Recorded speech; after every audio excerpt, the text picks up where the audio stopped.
திருச்சியில திருவெரும்பூர் இருக்குல்ல, அங்க விஐபி ஹவுசிங் அவங்களோட வந்தனம்ன்ற ப்ராஜெக்ட லான்ச் பண்ண போறாங்க. பெல் நிறுவனத்துல இருந்து ஜஸ்ட் 5 மினிட்ஸ் தாங்க. வர சண்டே ஆகஸ்ட் 11 அன்னைக்கு காலையில 11 மணிக்கு இந்த லான்ச் செம்ம கிராண்டா நடக்க போகுது. அதுக்கு நீங்களும் உங்க ஃபேமிலியோட வந்துருங்க. ஏன்னா உங்களெல்லாம் பாக்கிறதுக்கு நான் அங்க வர போறேன். அது மட்டும் இல்லாம அன்னைக்கு நீங்க பிளாட் புக் பண்ணீங்க அப்படின்னா உங்களுக்கு நினைச்சே பார்க்க முடியாத அளவுக்கு சர்ப்ரைஸ் கிஃப்ட்ஸ் எல்லாம் காத்துட்டு இருக்கு. So don't miss this opportunity. கீழ இருக்க நம்பர் கால் பண்ணி ஃப்ரீ சைட் விசிட்ட புக் பண்ணிருங்க. சண்டே பார்க்கலாம். Bye bye. எல்லோருக்கும் வணக்கம்.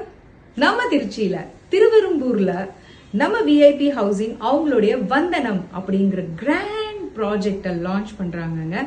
அந்த ப்ராஜெக்ட் எங்க இருக்கு தெரியுமா? BHEL இருக்குல்ல, அங்க இருந்து 5 மினிட்ஸ் தான் இந்த இடத்துக்கு போலாம். சோ நாங்க எல்லாரும் அங்க வரோம். எங்களை பார்க்கலாம், சைட்டையும் பார்க்கலாம். ஆகஸ்ட் 11 காலையில 11 மணிக்கு மறக்காம வந்துருங்க. நீங்க வரீங்க அப்படின்னா கீழே தெரியுற நம்பருக்கு போன் பண்ணி உங்களுடைய ஃப்ரீ சைட் விசிட்டிங்க புக் பண்ணிக்கோங்க. டைரக்டா வந்துருங்க, நாங்களும் அங்க வந்துருவோம். மீட் பண்ணலாம். Okay, by.